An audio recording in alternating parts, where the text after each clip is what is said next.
Have you ever said something in anger and later wished you could take the words back? Or maybe you've broken a relationship, not because you stopped loving the person, but because anger took control in one moment. Anger feels small at first, but if left unchecked, it can burn down everything we've built. Let me tell you a true story. There was a man named Bright. He was a gentleman, hardworking, loved by his neighbors. But he had one weakness, his temper. One evening, after a long day, his teenage son broke his phone by mistake. Out of anger, Bright shouted, insulted the boy, and even pushed him out of the house. The boy left home crying. Hours passed, and while crossing the road, still shaken and distracted, he was hit by a motorbike. That night, Bright found himself in the hospital, looking at his son on a hospital bed. Tears filled his eyes as he whispered, "If only I kept quiet. If only I controlled my anger." The boy survived, but their relationship was never the same. Anger had left a scar. The Bible says in James chapter 1, verse 20, "Human anger does not produce the righteousness that God desires." Anger doesn't just hurt others, it hurts us too. Think about it. How many marriages have ended because of words spoken in anger? How many friendships have been destroyed because someone couldn't control their temper? Proverbs 29 verse 22 says, "An angry person stirs up conflict, and a hot-tempered person commits many sins." You see, anger is like fire. It can warm you when controlled, but if left unchecked, it burns everything down. I once heard about a woman called Grace. She was a prayerful woman, known for her faith, but she struggled with anger. Anytime her husband came home late, she would explode with insults. One day, her husband packed his things and left. It wasn't that he didn't love her, it was that anger had built a wall so high, love couldn't climb it anymore. Grace cried and prayed, asking God for help. She started learning to pause, to breathe, and to pray before speaking.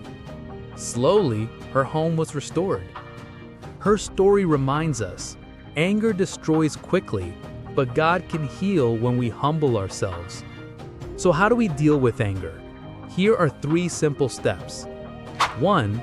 Pause before you react. When you feel anger rising, take a deep breath. Even Jesus stayed calm when insulted.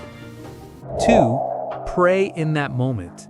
Whisper, "Lord, give me peace." You'll be surprised how God calms your heart.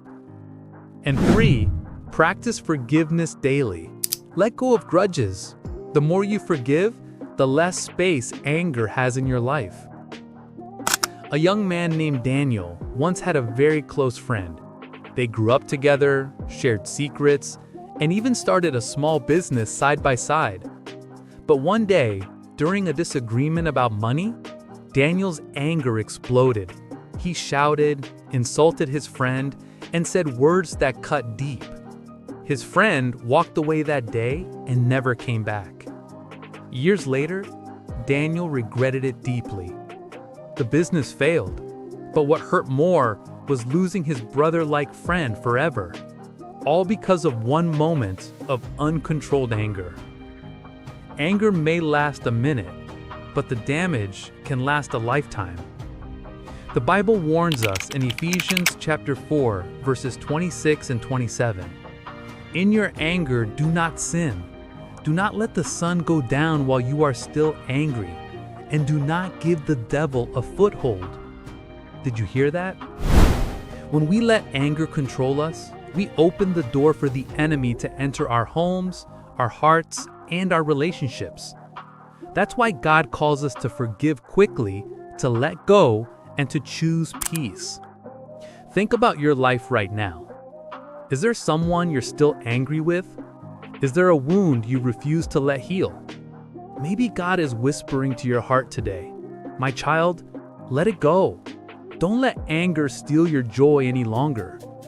Remember, the strongest person is not the one who fights back, but the one who holds back. True strength is shown in patience, in silence, in choosing peace over war.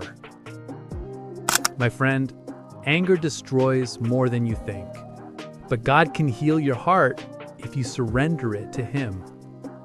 If you felt God speaking to you today, don't just keep this message to yourself. Share it with someone, your brother, your sister, your friend, because you never know whose life might be saved by it. And before you leave, whisper a simple prayer. Lord, take my anger and give me your peace. If you prayed that, type Amen in the comments and let the world know you are choosing peace over anger today.